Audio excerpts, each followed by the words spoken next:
അതായത് ആൺപെൺകുട്ടികളുടെ മത്സരത്തിൽ പങ്കെടുക്കുന്ന ഈ അയൺ ഗെയിമിന് എൻ്റെ എല്ലാവിധ ആശംസകളും നേരുകയാണ്. ഇന്നിവിടെ ഈ മത്സരത്തിൽ പങ്കെടുക്കാനെത്തിയ എല്ലാ കായിക താരങ്ങൾക്കും ഇവിടെ ഒഫീഷ്യൽസ് ഉണ്ട്, എല്ലാവർക്കും എൻ്റെ പേരിലുള്ള നന്ദി രേഖപ്പെടുത്തുകയാണ്. ഈ ക്യാമ്പിന് എങ്ങനെയാണ് ഒന്ന് പറയാമോ? ഇതിപ്പോൾ നമ്മൾ മത്സരത്തിൽ ഇപ്പോൾ തുടക്കമാണിത്. നമ്മൾ നല്ലൊരു സ്കോപ്പുള്ളൊരു ഗെയിമാണ് പിന്നീട് ഇത് ഞങ്ങൾ പ്രിപ്പയർ ചെയ്തിരിക്കുന്നത്. നല്ല രീതിയിൽ തന്നെ ഇത് അടുത്ത ഒരു 2-2.5 വർഷക്കാലമായി ഇതിൻ്റെ പുറകിലുണ്ട്. സൗരൻ സാറും പ്രശാന്ത് ചേട്ടനും ഈ 2-2 വർഷക്കാലം ഇതിൻ്റെ പുറകിലായിരുന്നു. ഇനി നമ്മളൊരു 3 വർഷം കഴിയുമ്പോഴത്തേക്ക് ഇത് നമ്മൾ ഗവൺമെൻറ്റിൻ്റെ ഒരു അപ്രൂവൽ കൊണ്ടുവരാൻ നമ്മൾ ശ്രമിക്കുന്നതാണ്. സമൂഹത്തിൽ ആൺപെൺ വ്യത്യാസമില്ലാതെ പെൺകുട്ടികളെ ആൺകുട്ടികൾക്കൊപ്പം വിവിധതരം ഗെയിമുകളിലൂടെ കളിപ്പിച്ച് സമൂഹത്തിൽ ആണുങ്ങൾക്കൊപ്പം മുഖ്യധാരയിലേക്ക് കൊണ്ടുവരിക എന്ന ഒരു കോൺസെപ്റ്റാണ് നമ്മുടെ ഈ അസോസിയേഷൻ ഉള്ളത്. കഴിഞ്ഞ 2-2.5 വർഷം കാലമായി ഞങ്ങൾ ഇതിൻ്റെ പുറകിൽ പ്രവർത്തിക്കാൻ തുടങ്ങിയിട്ട് അപ്പോൾ ഇന്നും നാളെയുമായിട്ട് അയൺ ഗെയിമും അതേപോലെ തന്നെ വോളിബോളുമാണ് നടത്തപ്പെടുന്നത്. അപ്പോൾ ഇതിൻ്റെ പ്രത്യേകതകൾ ഒരുപാട് പറയാനുണ്ട്. ഈ ഒരു അസോസിയേഷനിൽ 6-7 മത്സരങ്ങൾ 6-7 തരം ഗെയിമുകളാണ് ഉള്ളത്. Mixed cricket, mixed football, mixed volleyball, mixed handball, അങ്ങനെ 6 മത്സരങ്ങളുണ്ട്. ഇത് തീർച്ചയായും നമ്മൾ എന്താ പറയുക, പെൺകുട്ടികൾക്ക് വേണ്ടിയിട്ടുള്ളതാണ്. അല്ലെങ്കിൽ പെൺകുട്ടികളെ എങ്ങനെ ആൺകുട്ടികൾക്കൊപ്പം തുല്യശക്തരായിട്ട് മുഖ്യധാരയിലേക്ക് കൊണ്ടുവരാം എന്നുള്ളൊരു ചിന്ത, അല്ലെങ്കിൽ വേറിട്ടൊരു ഗെയിമുകൾ എങ്ങനെ കൊണ്ടുവരാം എന്നുള്ളൊരു ആശയത്തിൽ നിന്നാണ് ഇതെല്ലാം ഉടലെടുത്തത്. പിന്നീട് പറയാനായിട്ടാണെന്നുണ്ടെങ്കിൽ നമ്മുടെ ഈ ഒരു ഇപ്പോൾ നാളെ നടക്കാൻ പോകുന്ന വോളിബോൾ എന്ന് പറയുന്ന മത്സരത്തിൽ ഇതുവരെ നിലവിലുള്ളതിൽ നിന്നും വ്യത്യസ്തമായിട്ട് ഒരു ടീമിൽ ഇപ്പോൾ ഒരു 10 പേരുണ്ടെങ്കിൽ 10 പേർക്കും കളിക്കാനായിട്ടുള്ള അവസരം നൽകുക എന്നൊരു കോൺസെപ്റ്റ് ഉണ്ട്. അപ്പോൾ അതിന് റൂൾസ് എല്ലാം ഞങ്ങൾ അതുപോലെയാണ് സെറ്റ് ചെയ്ത് വെച്ചിരിക്കുന്നത്. വരും ദിവസങ്ങളിൽ മിക്സഡ് വോളിബോൾ മത്സരം നമ്മൾ ഈ മുഹമ്മ എന്ന് പറയുന്ന കൊച്ചു ഗ്രാമത്തിൽ ആരംഭം കുറിക്കുന്നത്. ഒരുപക്ഷെ ലോകത്ത് തന്നെ ആദ്യമായാണ് നമ്മളിങ്ങനെ ഒരു കാഴ്ചപ്പാടിൽ മത്സരങ്ങൾ സംഘടിപ്പിക്കുന്നത്. അതിൻ്റെ ആശയം എന്ന രീതിയിൽ നമുക്ക് മനസ്സിലോട്ട് വരാനുള്ള കാരണം, ഞാനൊരു കായികാധ്യാപകനാണ്. ഇവിടെ ഇരിക്കുന്നവരെല്ലാവരും കായിക മേഖലയിൽ പ്രവർത്തിക്കുന്നവരാണ്, കോച്ചസാണ്, NISകാരുണ്ട്, കോളേജ് പ്രൊഫസേഴ്സുണ്ട്. സെപ്പറേറ്റ് മത്സരങ്ങൾ നടക്കുന്നുണ്ടെങ്കിൽ പോലും നമ്മൾ ഒരുമിച്ചാണ് പരിശീലനം നടത്തുന്നത്. ഞങ്ങളിവിടെ വോളിബോൾ ഹോസ്റ്റലുണ്ട്. ആൺകുട്ടികൾ സെപ്പറേറ്റ് പ്രാക്ടീസ് ചെയ്യുന്നുണ്ട്, പെൺകുട്ടികൾ പ്രാക്ടീസ് ചെയ്യുന്നുണ്ട്. പക്ഷേ ഒരുമിച്ചാണ് ഞങ്ങളുടെ ഗ്രൗണ്ടിലൊക്കെ പ്രാക്ടീസ് ചെയ്യുന്നത്. ക്രിക്കറ്റ് ആണെങ്കിലും വോളിബോൾ ആണെങ്കിലും ഫുട്ബോൾ ആണെങ്കിലും ഏത് ഗെയിമിലും നമ്മൾ ഒരുമിച്ചാണ് പ്രാക്ടീസ് ചെയ്യുന്നത്. നമ്മുടെ സമീപത്തുള്ള അല്ലെങ്കിൽ കേരളത്തിലെ ഇന്ത്യയിലെ ഒട്ടുമിക്ക പരിശീലന കേന്ദ്രങ്ങളിൽ പെൺകുട്ടികൾ ഒരുമിച്ച് തന്നെ പ്രാക്ടീസ് ചെയ്യുന്നു. പെർഫോമൻസ് പെട്ടെന്ന് ഇമ്പ്രൂവ് ചെയ്യുന്നതായിട്ട് ഞങ്ങൾക്ക് കോച്ചസിനും കായിക അധ്യാപകർക്കും ബോധ്യപ്പെട്ടിട്ടുണ്ട്, അനുഭവപ്പെട്ടിട്ടുണ്ട്.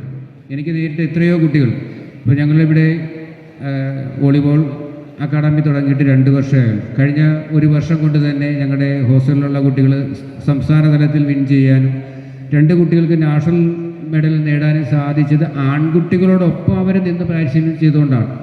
ആൺകുട്ടികളെയും പെൺകുട്ടികളെയും ഒരു കുടക്കീഴിൽ കൊണ്ടുവന്ന് ഒരു നിയമത്തിൻ്റെ കീഴിൽ കൊണ്ടുവന്ന് മത്സരിപ്പിച്ചുകൂടാ എന്ന് ചിന്തിച്ചത്. അതിനനുസരിച്ച് ഞാൻ പ്രശാന്ത് പരമേശ്വരനുമായിട്ട് സംസാരിക്കുകയും ക്രിക്കറ്റിനെ കുറിച്ചാണ് ഞങ്ങൾ ആദ്യം സംസാരിക്കുന്നത്. അവിടെ ക്രിക്കറ്റ് ഉണ്ടായിരുന്നു, ഞങ്ങൾ ക്രിക്കറ്റ് സംസ്ഥാന തലത്തിലേക്ക് വിൻ ചെയ്തിട്ടുള്ളതാണ് ഞങ്ങളുടെ വനിതകൾ. അപ്പോൾ പ്രശാന്തുമായിട്ട് സംസാരിക്കുകയും എന്തുകൊണ്ട് നമുക്ക് വനിതകളെ ആൺകുട്ടികളെ ഒരുമിച്ച് മത്സരിപ്പിച്ചുകൂടാ, ഒരു നിയമത്തിൻ്റെ കീഴിൽ ഒരു നിയമത്തിൻ്റെ കൂടെ കീഴിൽ കൊണ്ടുവന്ന് മത്സരിപ്പിച്ചുകൂടാ എന്ന്. അങ്ങനെ 1 വർഷത്തോളം നീണ്ടു നിൽക്കുന്ന ചർച്ചയുടെ ഫലമായിട്ട് ക്രിക്കറ്റിൻ്റെ നിയമങ്ങൾ ഉണ്ടാക്കുകയും അത് എഴുതി തയ്യാറാക്കി നമ്മൾ രജിസ്ട്രേഷനൊക്കെ കൊടുക്കുകയും അതൊക്കെ ചെയ്തത്. അതിനിടയ്ക്കാണ് പിന്നെ എന്തുകൊണ്ട് മറ്റുള്ള ഗെയിം പെൺകുട്ടികൾക്ക് മറ്റുള്ള ഗെയിമും കൂടി പറ്റുന്ന അധികം ബുദ്ധിമുട്ടില്ലാത്ത ഗെയിമുകൾ കൂടി നമുക്ക് ചെയ്തുകൂടാ എന്ന് ചിന്തിക്കുന്നു. അങ്ങനെയാണ് നമ്മൾ അയൺ ഗെയിം, ഞാൻ പവർ ലിഫ്റ്റിങ്ങിലും വെയിറ്റ് ലിഫ്റ്റിംഗ് വന്നിട്ട് ഞാൻ 2012 തൊട്ട് ഞാൻ ഇതിലുള്ളൂ.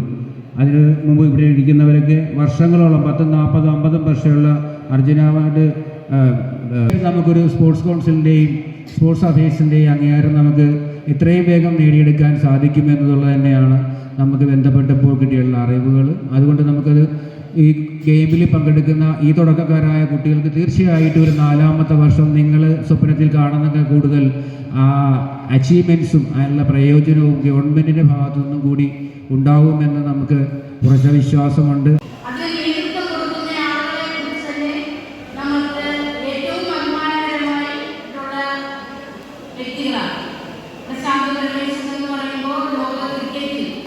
ദേശീയ തലത്തിൽ തന്നെ അറിയപ്പെടുന്ന ഒരാൾ എന്ന നിലയിലും അതുപോലെ തന്നെ സംസ്ഥാന അധ്യാപക അവാർഡ് വാങ്ങി ദേശീയ ഗെയിംസിലടക്കം കുട്ടികളെ പങ്കെടുപ്പിച്ച് ദേശീയ അവാർഡ് അടക്കം വാങ്ങിയിട്ടുള്ള അധ്യാപകർ 2 പേര് നേതൃത്വം കൊടുക്കുകയും അതിൻ്റെ പിന്നിൽ ഒട്ടനവധിയായിട്ടുള്ള ഇച്ഛാശക്തിയോടെ പ്രവർത്തിക്കാൻ കഴിയുന്ന ആളുകൾ നേതൃത്വ നിലയിലേക്ക് വരികയും ചെയ്യുമ്പോൾ ഇത് ഒരു ചരിത്ര നിമിഷമാണെന്ന് നമുക്ക് പറയാൻ കഴിയും. കൂടിയ ഒരു മത്സരം, ഒരു കായിക മത്സരം. പിന്നെ അതിൻ്റെ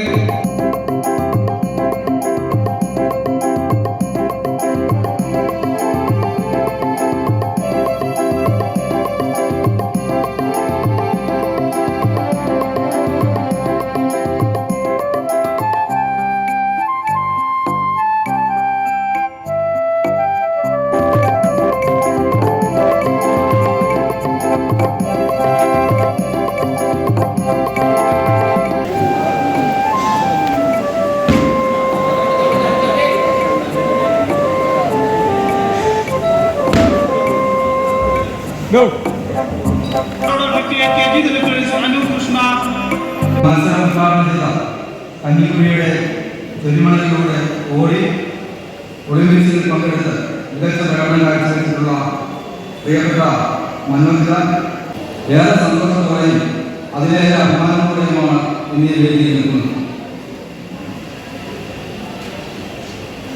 ഒട്ടേറെ കായിക താരങ്ങളെ ദേശീയ അന്തർദേശീയ തലങ്ങളിൽ സംഭാവന ചെയ്തിട്ടുള്ള ഗ്രാമമാണ് അഹമ്മ. അതിനുശേഷം ബ്രസീലിൽ നടന്ന യൂത്ത് ഒളിമ്പിക്സിൽ പങ്കെടുത്തിട്ടുള്ള കായിക താരം നമ്മുടെ ഈ സ്കൂളിൽ നിന്നായിരുന്നു ഷിൽഡ സിൽവി. നിങ്ങളിൽ പലർക്കും അറിയാം. അതുപോലെ തന്നെ ഏഷ്യൻ പവർ ലിഫ്റ്റിംഗ് ചാമ്പ്യൻഷിപ്പിൽ സ്വർണ്ണമെഡൽ നേടിയ കായിക താരങ്ങൾ ഈ സ്കൂളിന്റെ സംഭാവനയാണ്. അശ്വതി ശ്രീകുട്ടി ഇന്നിവിടെയുണ്ട്.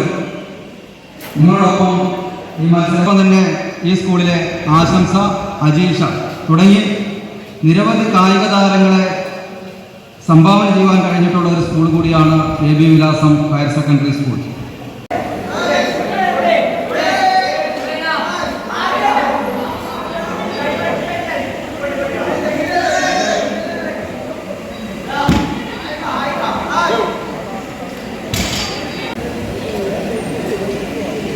സപ്പോർട്ട് ചെയ്യുന്നുണ്ട്. നമ്മുടെ ഉപേക്ഷിച്ചായാലും ഒരുപാട് കുട്ടികൾ പോലും അതിൽ സപ്പോർട്ട് ചെയ്യുകയും ഈ ഇന്നത്തെ ദിവസം ചെയ്യുന്നതിന് വേണ്ടി എല്ലാവർക്കും ആശംസകൾ നൽകുന്നുണ്ട്.